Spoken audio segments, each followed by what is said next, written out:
Hey, chiropractors, welcome to Modern Chiropractic Mastery with your host, Dr. Kevin Christie, where we discuss the latest in marketing, business, and professional growth with some of the leading experts in the industry. Hey, docs, welcome to another episode of Modern Chiropractic Mastery. In this interview, I have Dr. Andy Galpin, who is the executive director of Parker University's Human Performance Center, and it's exciting what they're doing at Parker and collaborating with Dr. Galpin on all things human performance. In this episode, we really dive into how he thinks when working with athletes and regular folks, and then how he also collaborates with medical professionals like most of you that listen to this. And so we dive into a lot of the nuances of that. And we talk about how you could best communicate with other performance coaches in your community. We talk about some of the things he's looking at with injured athletes versus healthy ones. And we dive into a lot of kind of science-based topics. And then he gives you a great overview of what the Human Performance Center is going to look like in Dallas at Parker. It's a pretty impressive facility, going to be 60,000 square feet. And he gives you a really great picture of what this is going to offer for many different types of folks. And I'll let him do that at the end of this episode. But it was a pleasure to kind of talk shop with him and dive into some of the real science behind what performance coaches do and how it does marry with chiropractors and physical therapists and other types of healthcare providers and working as a team. And so I hope you enjoy this interview with Dr. Andy Galpin. All right, excited to have Dr. Andy Galpin on the show today to discuss kind of the mixing of performance and health and injury prevention. But before we dive into that fun stuff there, tell us a little about what you have going on these days. Sure. Well, the top priority I've got is we're building a brand new human performance center at Parker University. It's about 64,000 square feet. We're under construction right now, but eventually that thing will house one of the most state-of-the-art research and performance and community centers that you'll see in the world in the area of human performance. So that occupies the majority of my time, trying to build that and fund that and make sure that thing is operating the way that it needs to put not only Parker on the map, but really human performance and help out where we can. So that's the bulk of my time right now. Yeah, and you got your fellow podcaster as well, right? How's that going? Yeah, that's great. Season 2 of my show, it's called Perform with Dr. Andy Galpin, is out now. So the first season was, I think, 10 episodes. Second season was 12. And so we keep it tight, keep it on theme, and then just do a couple of seasons a year. But that's going great. It's, I don't know where we are now. We spend a lot of time in the number 1 or number 2 slot on iTunes. So going pretty well. Yeah, I love it. Great show. And it's, a little bit of my background. I've been practicing for 20 years as a sports chiropractor, but I'm an exercise physiology major at Florida State University, graduated in 2002.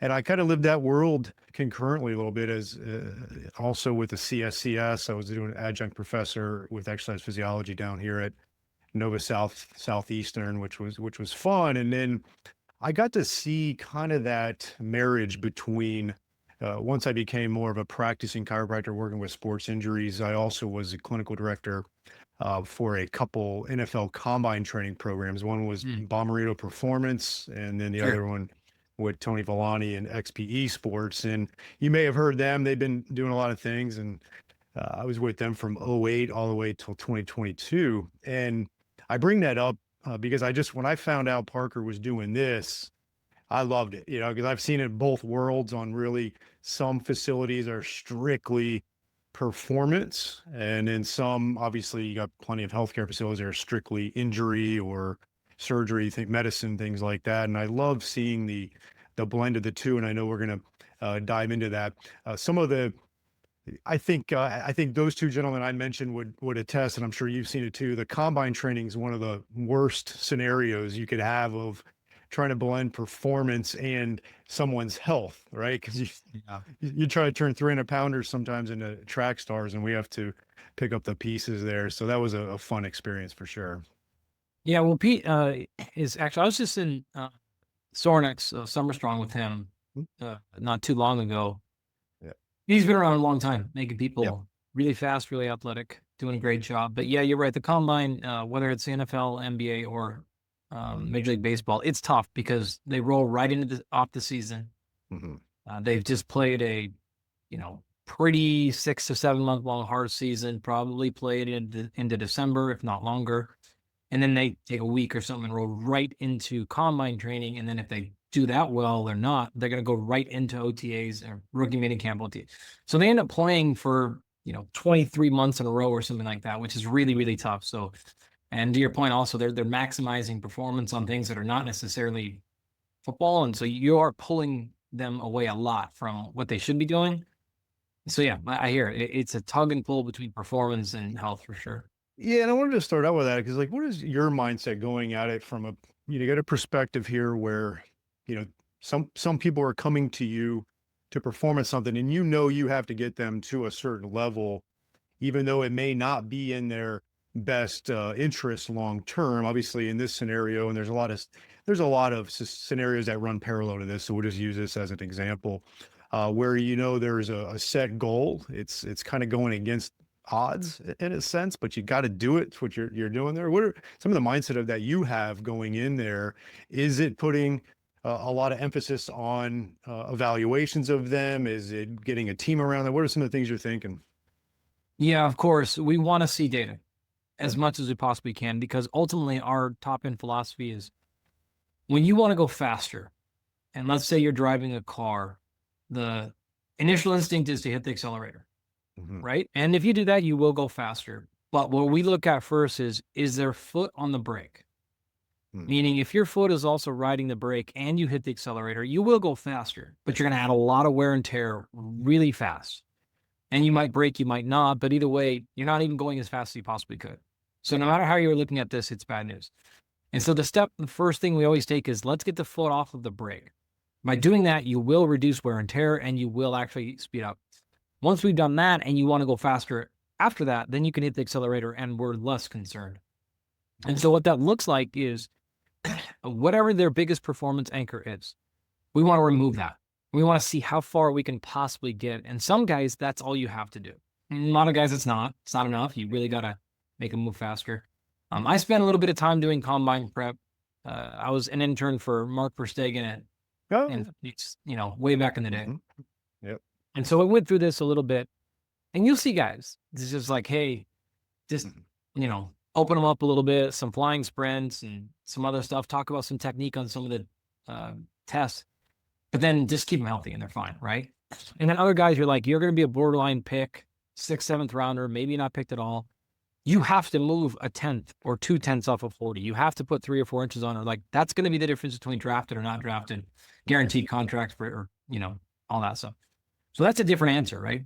And then depending on how guys are, how broken they are or not broken when they come in off the season, how good of a quality training they had. We had actually a guy years ago who played a quarterback at the University of Virginia, but he knew he was going to play quarterback in the NFL. It was wide receiver play. I think he ran a 4.7, 40, and he was, 29-inch vertical jump or something like that. You're just not going to get picked. Yeah. As a quarterback transitioning, you just didn't have any of it, right? He also ate, I don't remember what it was, but it was some fast food every single day. Mhm. And we're like, okay, we actually don't have to do anything here. We just have to get him to lose 20 pounds. Mhm. Because he was pretty soft and he was always like, oh, I gotta have extra weight because I get hit so much as a quarterback that protects me. Yeah. Which is a terrible argument, but let's just say it's a real argument. Fine. That doesn't matter because you're gonna run a 4.75 Mhm. and never played receiver, and it's not gonna happen. So we just went through a fat camp with him basically. We're just like, we have 6 weeks or something, we're just like gonna peel you off and get you down as much as you can. Anyways, we ended up taking about 3/10 off his 40-yard dash and putting 4 or 5 inches on his vert, not because the training was spectacular. He just took a 25-pound backpack off. Yeah. And so his case was like, his performance anchor was like, you are just never, it doesn't matter what we teach you technique wise. It doesn't matter what post activation potentiation or what training. It's 6 weeks. You just like get body fat off you and you'll, as my friend Paul says, like fat doesn't fly. So and whether that was best for his career or not, because injury, I don't know. But in your point, I don't even care because right now you've got to get to this thing 6 weeks from now. Yeah. And that's what it is. So yeah, go super low calorie. Injury rate risk is high. Who Mhm. cares? Because if you don't perform well, you're not going to get drafted anyways. You're not even probably going to get a tryout. And so it was like, roll all the dice as hard as you possibly can, and it doesn't matter. Contrast that to, I think we had 15 guys go in the first round of the draft. Yeah.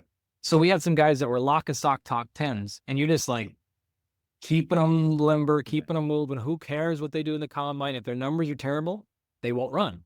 Or they're not going to throw, or they're not going to do whatever. Like, you have so many more luxuries there. And that is all about, hey, can we dial this 1 or 2 tests in? Your agent thinks you want to go do A, B, and C. Let's get that prepped, and let's talk about strategy and technique for the 5-10-5 or whatever we're going to do. Practice this a few times, and then like get out there with a good warm up and a good activation routine, and like you're totally gone.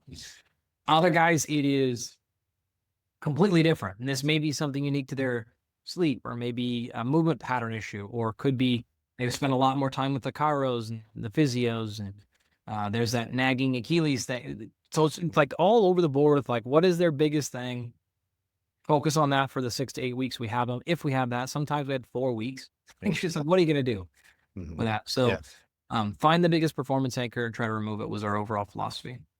Let's take a break from today's episode and announce our first sponsor. This is going to be Propel Marketing and Design.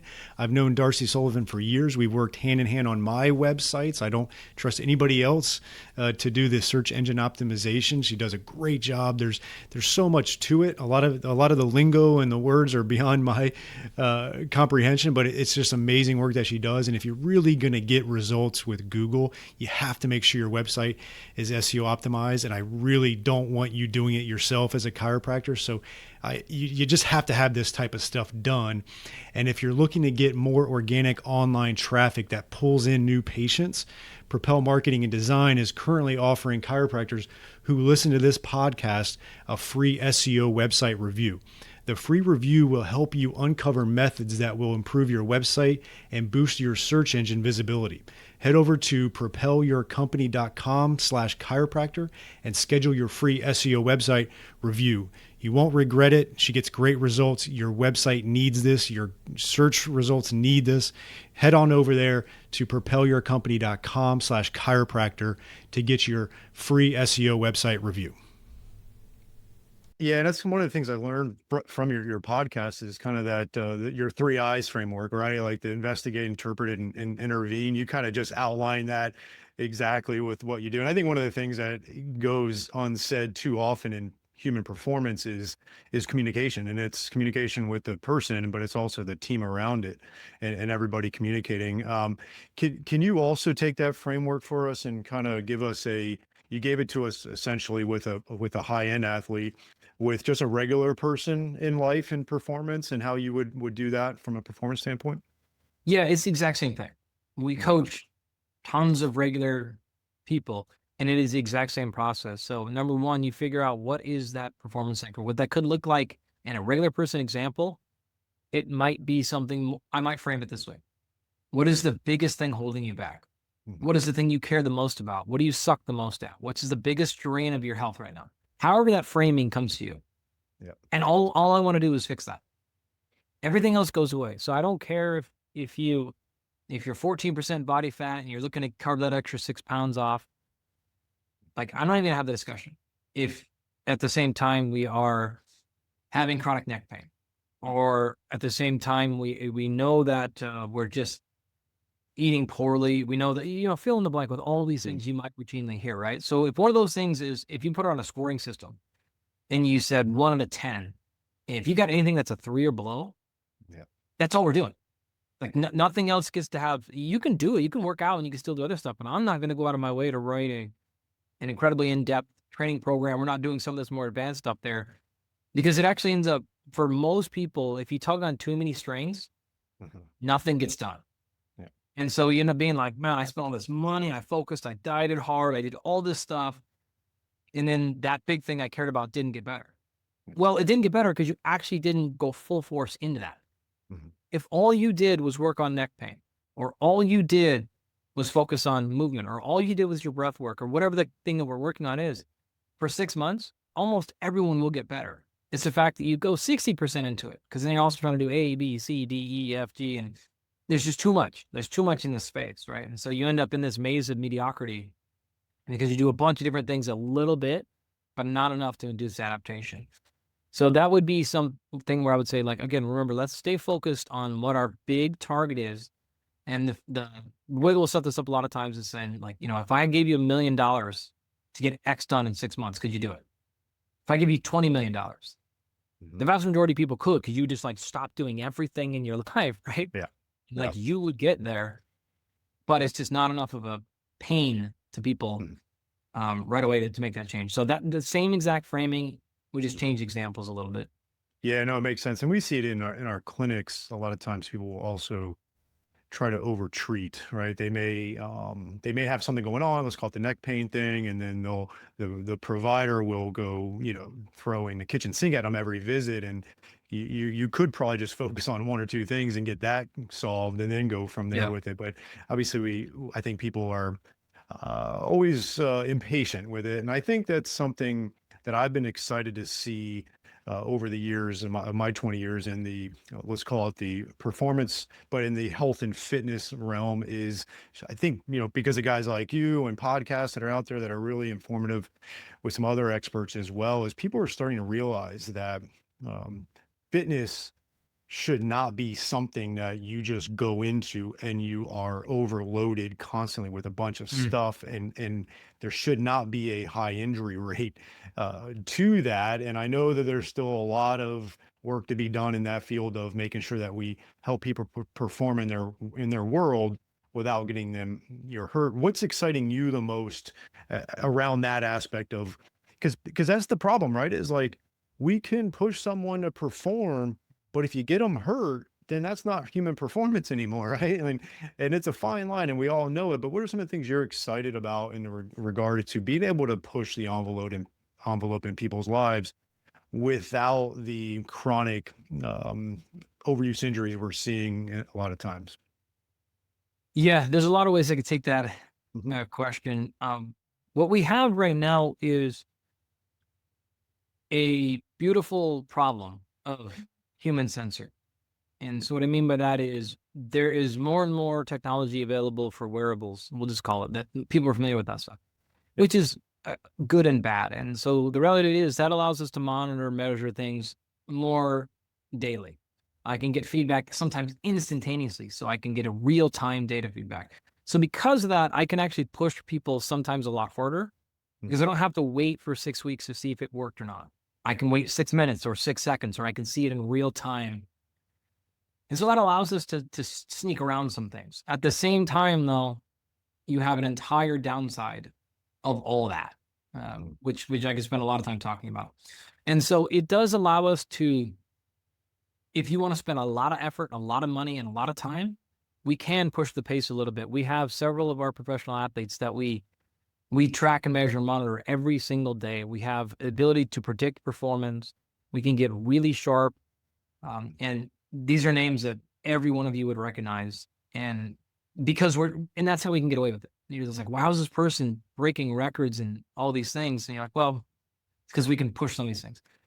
But the chasm between that and just like throwing a wearable on the average person is you're not going to get there. In fact, you're probably going to go in the wrong direction because you will push too much and break. And so it's one of those things where, like, if you have the real aptitude for it and you want to go all in, and it's a lot of money and a lot of time and all that stuff, then we can actually do things better than we have been able to do in the past. Technology, it can be helpful, but for many people, you might actually be better doing the opposite, Mhm. putting it all away, not tracking anything, and just getting more in tune with what your physiology and your body are telling you. We have run millions and millions of data points for recovery, for readiness, for things like that, and almost nothing out predicts your own perceived how you feel. Yeah. And so it's one of those things where it's like 80-20 principle. The vast majority of people do a tiny amount of things and you're going to get 80 to 90% of the way there. Now, some people, we are willing to spend millions of dollars per year to get that last couple percent. That's what they do. That's what they're after. That's what their goals are. Fine. But for most people, it's probably like actually ditch all of it. Don't even go like halfway in. That's the worst, like kind of like the old boxing analogy, like be all the way in or be all the way out. That middle ground is where you're going to spend money, get frustrated, maybe go the wrong direction and such. So maybe just ditch all that. Yeah. I know it makes sense. And let's say that person, this is a regular person now, they're on a really good training program. They're doing well. They're doing the things right. I believe you discussed oftentimes rehabilitation and return to performance. And let's say they've had an injury, they're on the right track, they're co-managing with performance and on the health side of things. What are some of the things you've noticed that those folks have fared the best when co-managing with, say, a PT or a chiropractor or someone like that that's doing more on the medicine side of it, really co-managing with a performance specialist like yourself? What are some of those collaborations that work really well for that person? You have to actually understand what you're trying to do, which is a funny thing to say.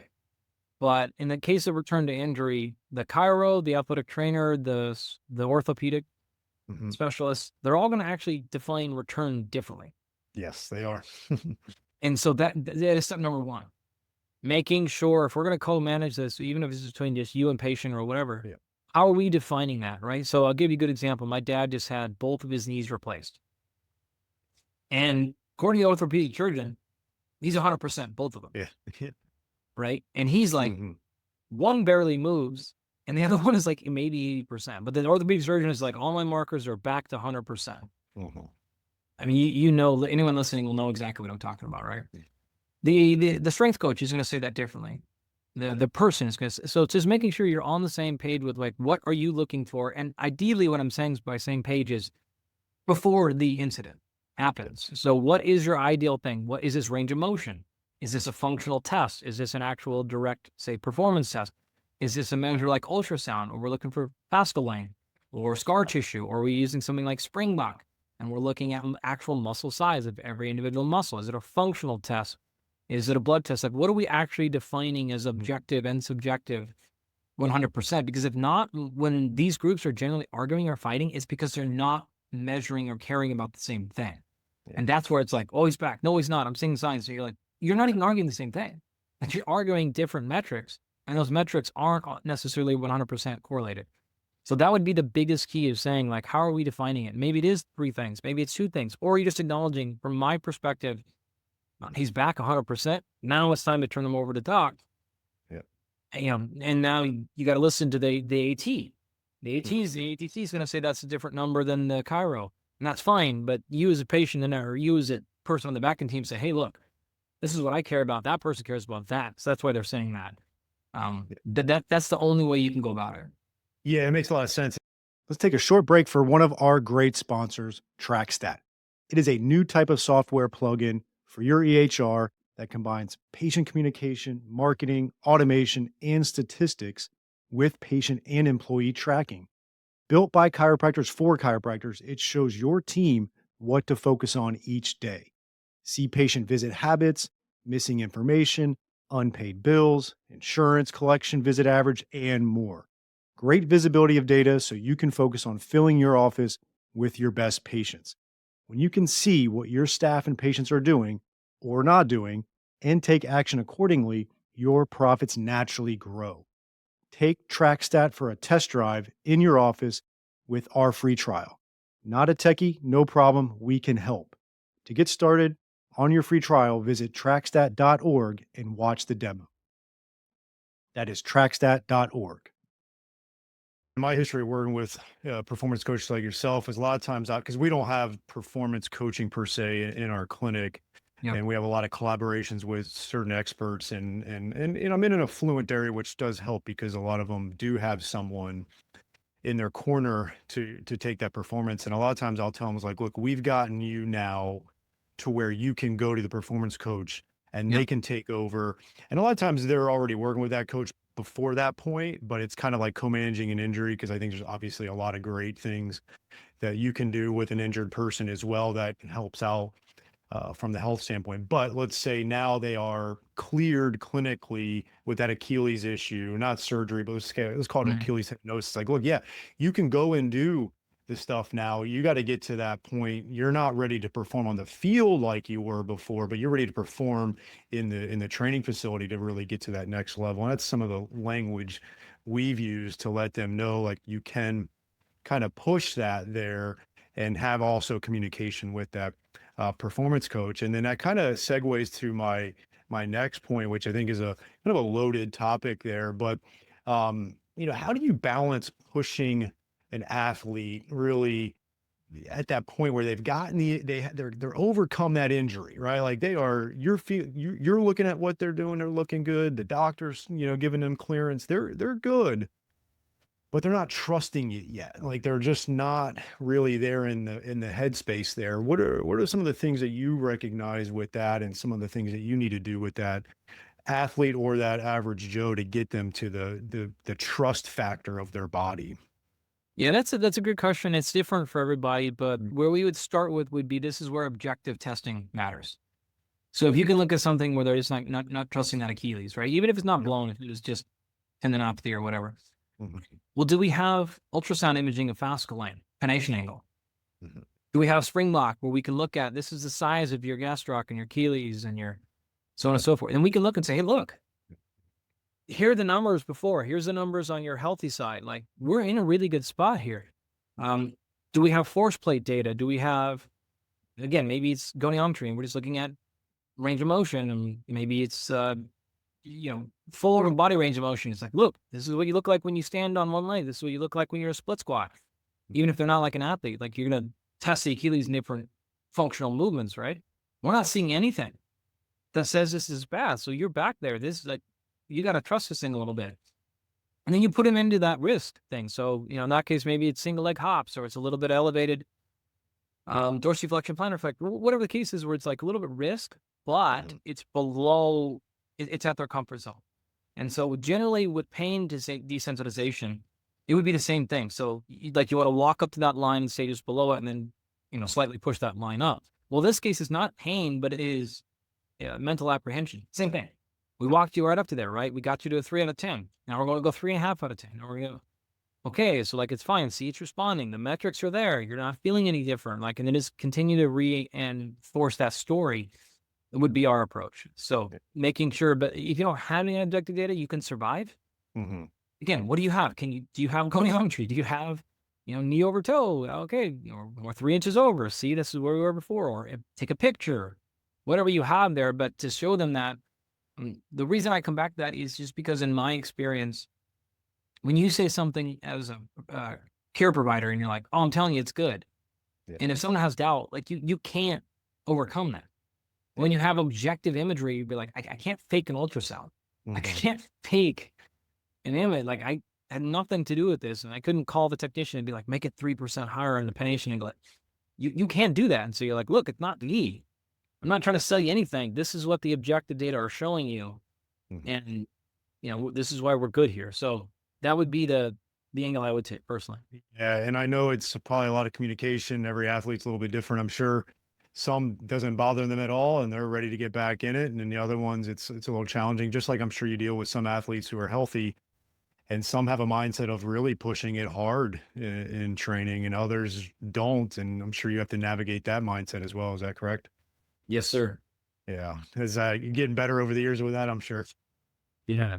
it's tricky. Let's take a short break from today's episode to tell you about the best decision I've made in my clinic in the last 10 years, and that has been adding shockwave therapy to our clinic. The outcomes have been really impressive. Certain conditions we were struggling with in the past, we're now seeing results with the shockwave therapy for that. And second of all, the ROI has been really good. When you make a big investment in something, you want to see a return, and we're seeing that return in clinical outcomes and in our investment, and that's been really nice to see. I chose Keenest Medical for 4 reasons. One is the technology is top notch. You have to have great technology. There's a lot out there that isn't quite up to snuff. The second thing is they have a really good clinical training. They have an exclusive partnership with Academy of Shockwave Excellence so that you can become clinically proficient in shockwave. You do need to get skilled at it. I think that's a big differentiator between practices that are getting great results and seeing the ROI is they have a great clinical aspect to that as well. So you want to get trained appropriately. Third is they have in-house service team for all of your technical support, which is key when you're investing in a machine like this. And then lastly, they have a very in-depth marketing and business support for you so that you can launch this into your practice effectively, that you can get that ROI on it, that you can get the clinical outcomes. And they also have really good financing options if you need that. So go to kinasmedical.com, KINAS medical.com, mention MCM podcast and receive a free Shockwave in practice book with a purchase of a unit. So that's kinasmedical.com, KINAS medical.com, and mention MCM podcast. Now, kind of a question. One of the things I recommend to a lot of our listeners, which are mostly chiropractors, PTs, things like that, physical therapists, is communicating with the performance coach, right? So we get a lot of patients come in. I have some connections with performance coaches, but then we get sometimes we're the patient comes in with a particular injury and they have someone, and sometimes it's a baseball specific guy, sometimes it's running coach. They run marathons. We go out of our way to try to reach out to that coach and the training coach there, and have that conversation with them. What are some of the recommendations you would give a chiropractor or a physical therapist on that communication with you, right? What are some of the things that you want to know? Or is there a type of cadence you want to have communication over a period of time? Just some of the things there that can help out our doctors listening. Because sometimes what happens is they don't know any better. The chiropractor, the PT, they don't know any better. And I've fallen victim to that before. I remember a colleague had emailed an NFL strength coach, the director of strength, and gave him this like laundry list of exercises he should be doing for the athlete. That didn't go over so well, as you can imagine. Chiropractor telling the head strength coach for the team what to do on rehab, or not on rehab, but on strength. So what are some of the things that you would recommend? Yeah, that's another really tough one. We generally, by default, try to have weekly meetings. Good.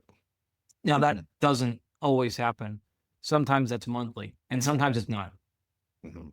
Right? Depends on the individual, depends on how complex, depends on what time of the season it's in, and it depends on their support staff, right? And so if I'm low man on the totem pole, you just do what you can do, right? But if I'm high man on the totem pole, I'm going to ask for that, right? Everybody needs to be involved once a week. And if you're somewhere in the middle, like, you kind of do the best you can.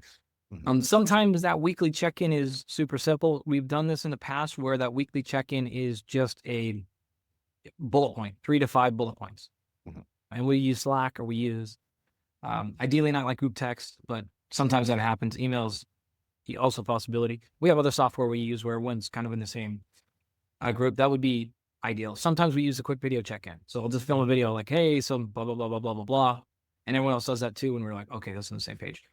Sometimes we have weekly or at minimum monthly reports. And so what this means is we have our 3 performance anchors that the whole staff has agreed upon. And then we're going to directly measure, monitor, and update based on those. And so we've got maybe a team where you've got, let's say you've got that Achilles injury going on, and then you also are working on nutrition, and you're working on sleep. And so you might say, okay, great.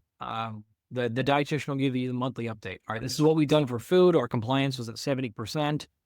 We missed these check-ins, blah, blah, blah. We expect to be at 75%. So let's all make sure we're just giving a slight nudge. We don't need to overkill it. We just need to get up a little bit of percent. Okay, great. Or the opposite, like catastrophic. Hey, really tough month, everybody, blah, blah, blah, blah, blah. Oh, okay, whole team kind of shifts, because we know if we're not eating at all, well, nothing anyone else is doing, or whatever the case is. Maybe the sleep person said, we've identified that these 3 metrics are the most predictive of recovery or whatnot for this particular person. Here's the update where we've been, here where we were last month, here's the action steps we took, and here's what we think we want to change moving forward, something like that. So the same thing from the pain management. All right, pain was at a self-reported 4 out of 10. We're down to 3 out of 10. We're moving. We've had these significant climbs, and this is what we think we want to do. It's really 3 to 5 bullet points, right? But it's it's the same thing consistent. And so we will also usually make charts and figures of, just very basic bumps. It's like, so everyone can see, okay, like, here's the 3 or 4 metrics that all of us are tracking. And like, this is what it's doing this week, this month. We're heading the same, it's like nothing is a straight line down or a straight line up. In this stuff. And so everyone can kind of see that, and we can start to see, man, we've really plateaued. Or, hey, you plateaued, but we're still moving over here. So don't worry about it. Like, physiology can only do so much at once, and you're at a 7 out of 10. but we're at a 3 out of 10 on these other ones. So we're just going to continue to push and not overwhelm her or him, because we're still making great progress in these bigger areas. So something like that. And also then makes it really easy to come back as a group and say, hey, look, she's only got time for so many appointments per week and so many things. And I know everyone thinks that their area is the most important. When you have those metrics and you're tracking them, it's an easy conversation. Hey, like, I know you want 5 more sessions in the clinic this week, but we're at an 8 out of 10 on Achilles, and we're at a 2 out of 10 on just on maximal strength. So we're going to keep you at 2 appointments per week, and then we're going to put the rest of that time, like the physical time, in the weight room, because we're just way lagging in that area. And so it just becomes impossible for the person to go, no, like, one time we got to be in here 5 days or whatever the case is. And you're just like, look, I know strength coach, you want to have them 6 days a week, but the reality is the mental health specialist says, like, we're making major regressions right now. And like, we need to that's the bigger performance anchor right now. Yeah. Okay. I mean, so whatever the team is comprised of, when you have something like that, it just becomes really inarguable of who gets priority at what point and what phases of the season or life, right? For non-athletes, it's the same thing. Yeah, love it. And so, so far we've talked a lot about, the type of team members involved in a person's performance. We've talked about obviously some of the technologies. Give us a little bit of an overview of what's going on here at Parker University's Human Performance Center. What are some of the cool technologies you're going to have? What are some maybe the specialists you're going to have in there? Just give us a little bit of an overview. I'd love to hear it. Yeah. So the center itself is going, as I mentioned earlier, it's very large, over 60,000 square feet, and it's brand new, it's under construction, and that's going to be future proof. Yeah. So it's not going to be your classic weight room. It's not a classic clinic. We already have a lot of those at Parker, so you can come in and get treated to your leisure.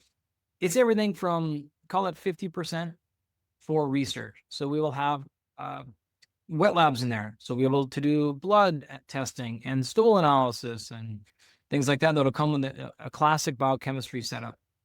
But then we're going to have an extremely large track, probably 40 plus meters long, that has force plates on the whole thing. We're going to have a very in-depth weight room, of course, and highly sensitive cameras with motion capture. So we can do kinetics and kinematics on people without attaching any markers or wires to them, just based on the camera setup that we have going on. We'll have all the fancy metabolic carts, and we'll have a really, really advanced environmental chamber in there that allows us to exercise at any altitude we want within seconds.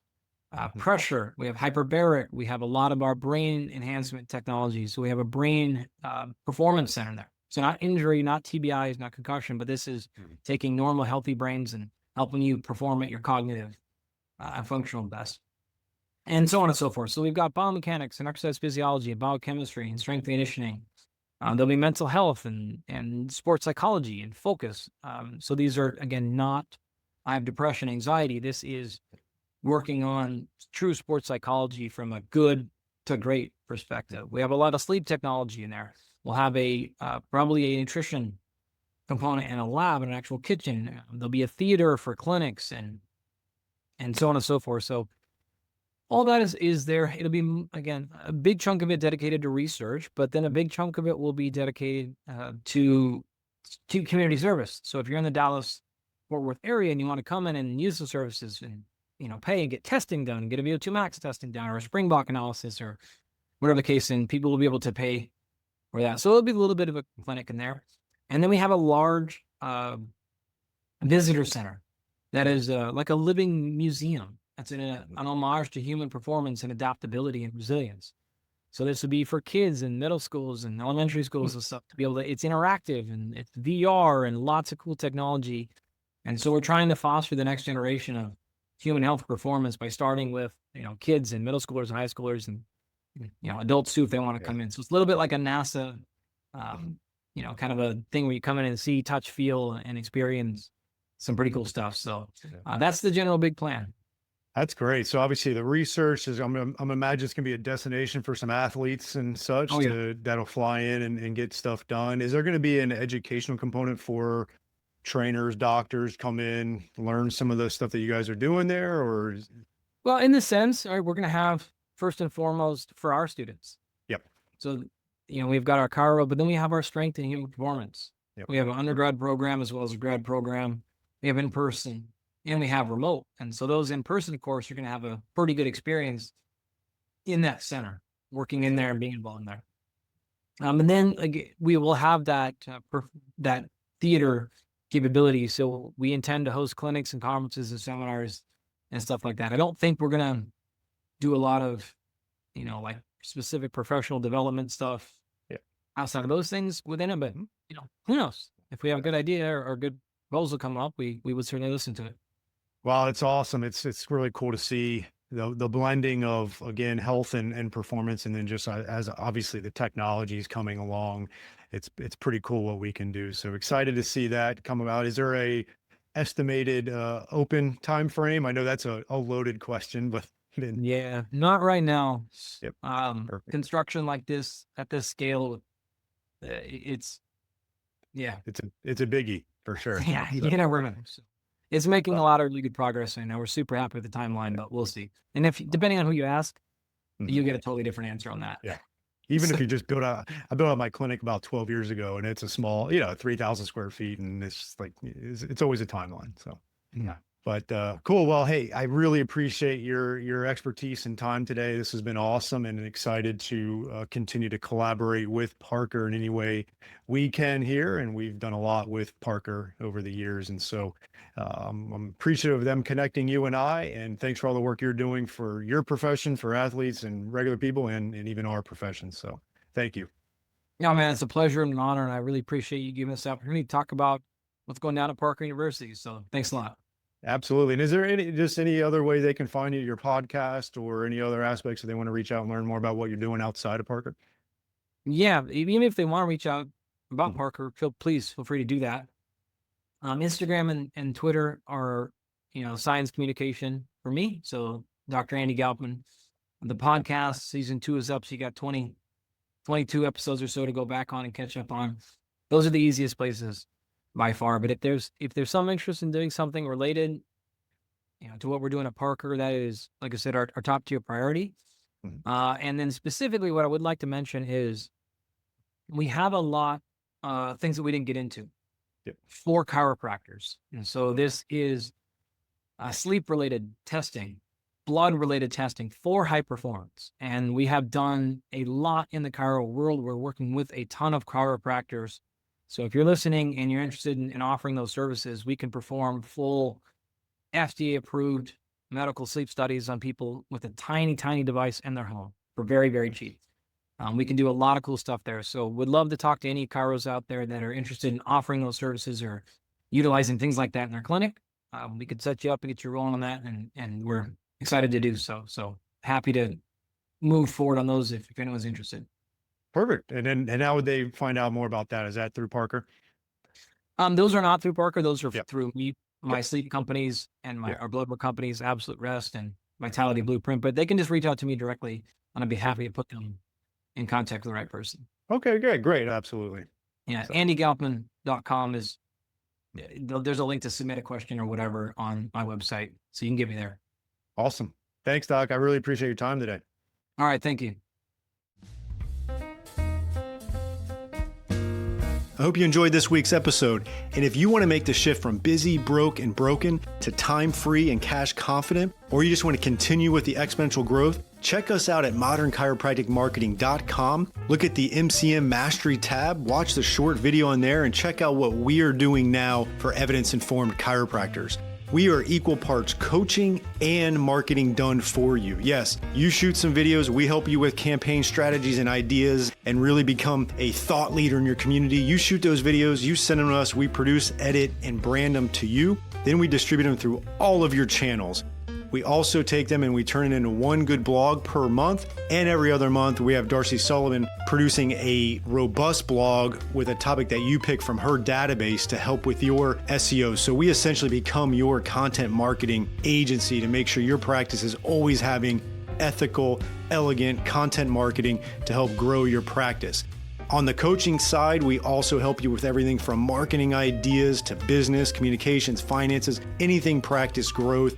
and really try to help prevent you from being stuck on that island.